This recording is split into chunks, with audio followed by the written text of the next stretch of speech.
بسم اللہ الرحمن الرحیم۔ معزز ناظرین، پٹھوں اور جوڑوں کو لوہے کی طرح محفوظ کرنا چاہتے ہیں تو روزانہ صبح نماز فجر کے بعد 300 مرتبہ اللہ اکبر پڑھ کر اپنے جسم کے جوڑوں کا یعنی پورے جسم کا صدقہ نکال دیں۔ پوری زندگی نہ ہی آپ کے پٹھے کمزور ہوں گے اور نہ ہی جوڑ درد کریں گے۔ آپ جب تک زندہ رہیں گے انشاءاللہ تعالی صحت مند تندرست رہیں گے، کبھی بیمار نہ ہوں گے۔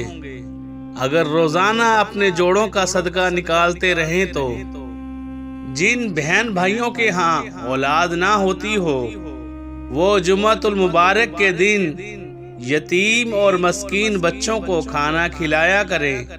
انشاءاللہ اللہ کریم ان کو جلد از جلد نیک اور سہل اولاد عطا فرما دیں گے۔ جگر کی خرابی میں سورہ رحمان پڑھ کر پانی پر دم کریں اور مریض کو 3 ٹائم پلائیں۔ انشاءاللہ جگر کی ہر بیماری جڑ سے ختم ہو جائے گی۔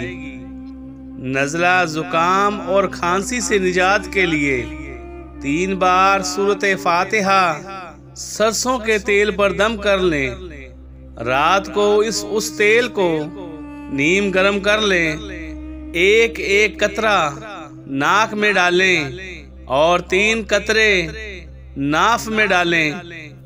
بچہ ہو یا بوڑھا انشاءاللہ 3 دن کے عمل سے نزلہ، کھانسی، زکام فوراً ختم ہو جائے گا۔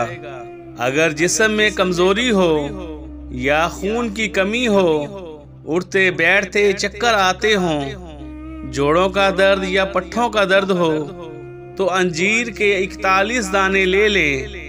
اب ان دانوں پر 3 مرتبہ سورہ یاسین پڑھ کر دم کر لیں اور ایک دانہ مریض کو دم کر کے کھلائیں روزانہ 3 ٹائم۔ انشاءاللہ جوڑوں کا درد ہو یا پٹھوں کی کمزوری، خون کی کمی ہو، فوراً ختم ہو جائے گی۔ انجیر کو خون بنانے کی مشین کہا جاتا ہے۔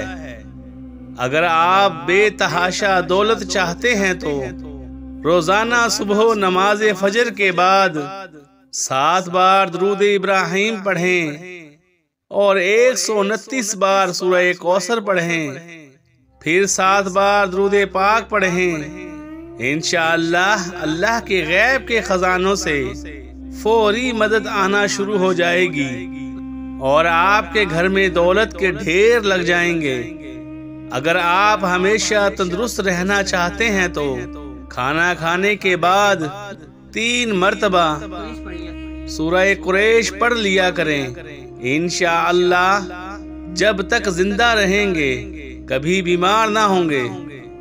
اگر آپ اپنی اولاد کو فرما بردار بنانا چاہتے ہیں تو روزانہ 313 مرتبہ کسی بھی میٹھی چیز پر اللہ تبارک و تعالی کا پیارا اسم اعظم یا ودود دم کر کے اپنی اولاد کو کھلا دیں۔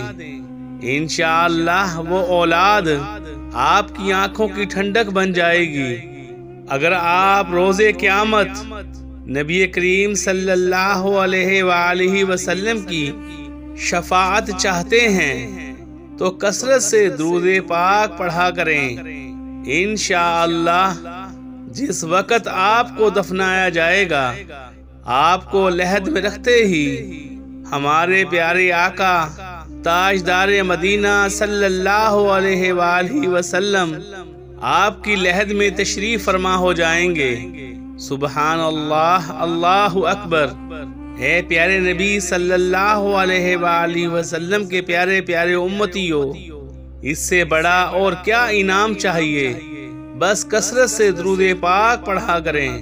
اے اللہ ہم سب کو عاشق رسول صلی اللہ علیہ وآلہ وسلم بنا دے۔ جزاک اللہ خیرہ۔